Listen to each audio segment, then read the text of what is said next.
고린도후서 6장 11절에서 7장 1절 말씀 함께 같이 읽도록 하겠습니다. 고린도인들이여, 너희를 향하여 우리의 입이 열리고 우리의 마음이 넓어졌으니 너희가 우리 안에서 좁아진 것이 아니라 오직 너희 심정에서 좁아진 것이니라. 내가 자녀에게 말하듯 하노니 보답하는 것으로 너희도 마음을 넓히라. 너희는 믿지 않는 자와 멍에를 함께 매지 말라. 의와 불법이 어찌 함께하며 빛과 어두움이 어찌 사귀며 그리스도와 벨리알이 어찌 조화되며 믿는 자와 믿지 않는 자가 어찌 상관하며 하나님의 성전과 우상이 어찌 일치가 되리요.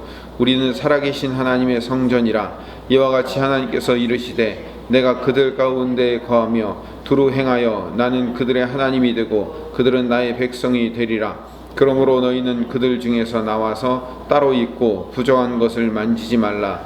내가 너희를 영접하여 너희에게 아버지가 되고 너희는 내게 자녀가 되리라. 전능하신 주의 말씀이니라 하셨느니라. 아멘. 오늘 본문은 두 가지로 나뉩니다. 11절부터 13절까지 하고 14절부터 7장 1절까지의 말씀이 두 부분으로 나뉩니다. 먼저 앞부분의 11절부터 13절의 말씀은 고린도 교인들에게 한마디로 결론을 내서 너희들 마음을 좀 넓혀라 라고 권면을 하는 겁니다. 앞서 말씀드렸죠. 하나님께서 예수님을 보내셔서 원수된 우리를 대속하시고 용서하여 주시고 우리에게 먼저 손 내밀어서 하나님이 우리를 용서하시고 우리와 하나님과 회복될 수 있는 길을 먼저 열어주신 분이 하나님이셔요. 그리고 우리에게 뭐라고 요구하시는 거예요?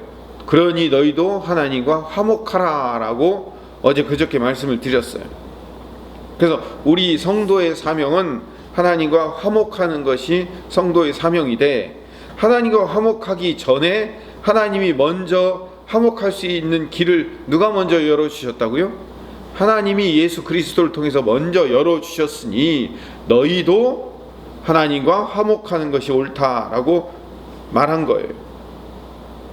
그렇게 말했고 그렇게 권면했던 것처럼 고린도 교인들에게도 내가 너희들에게 권면을 하는데 너희들도 우리 사도 일행들이 먼저 마음을 열었으니 너희도 마음을 좀 넓혀라 라고 얘기를 하는 거예요. 그게 11절과 12절의 말씀입니다.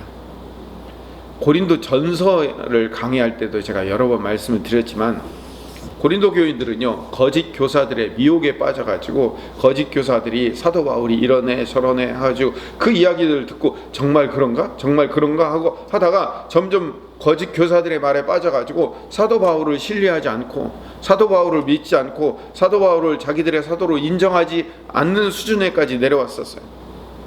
그래가지고 사도 바울과 고린도 교인들 사이에 틈이 생기고 벌어졌어요.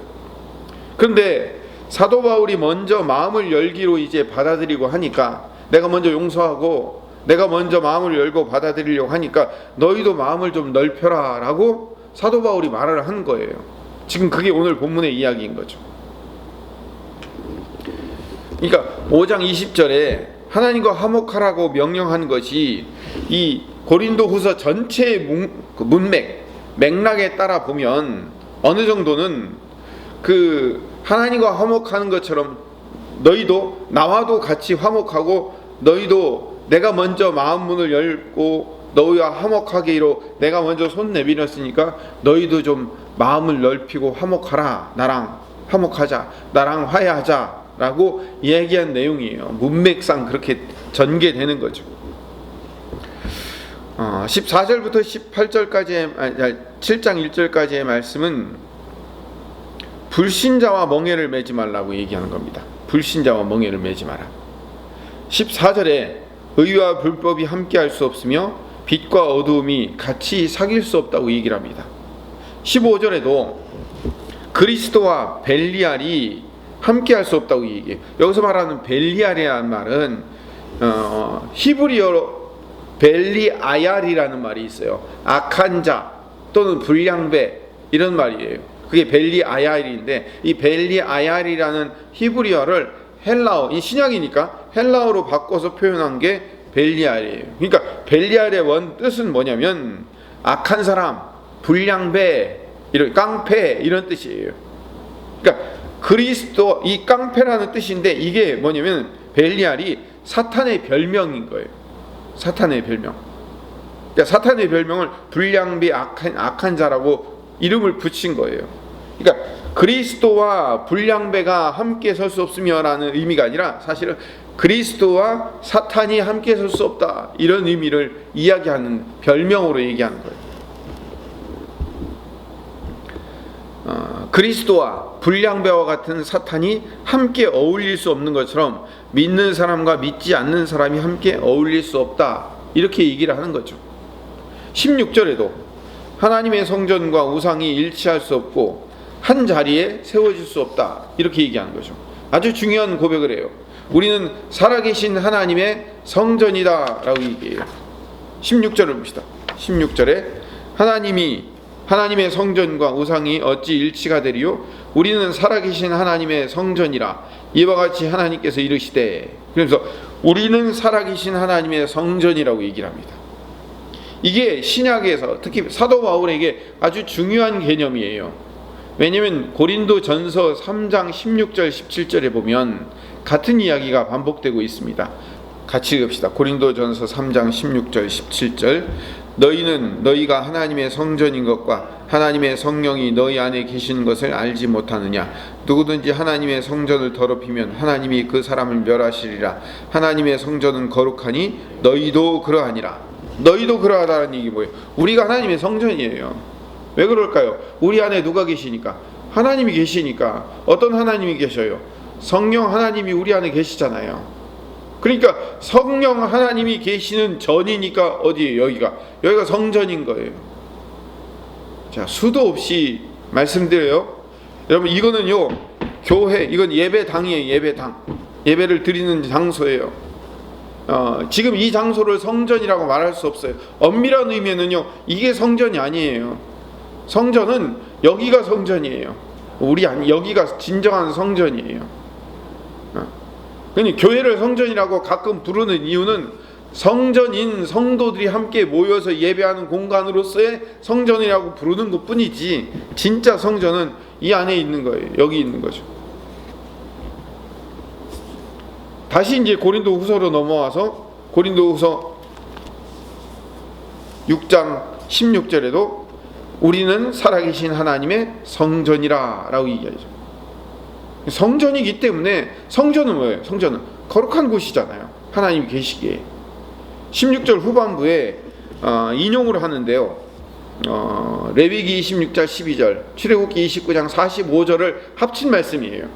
그 합쳐서 인용을 한 말씀인데 내가 그들 가운데 거하며 두루 행하며 나는 그들의 하나님이 되고 그들은 내 백성이 되리라 라고 말씀하시고 이게 성전에서 사용하던 말씀이에요. 성전을 향해 지칭하던 이스라엘 백성들이 향해 지칭하던 말씀이거든요. 그러니까 하나님의 백성은 이미 하나님과 함께 하는 거예요.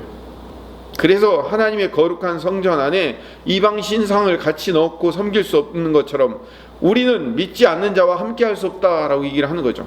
당연한 얘기죠. 17절에 믿지 않는 자들 가운데 따로 나와서 부정한 것을 만지지 말라고 얘기해요. 믿지 않는 자들 가운데서 나오라는 거예요. 그들과 함께 하지 말라는 거예요.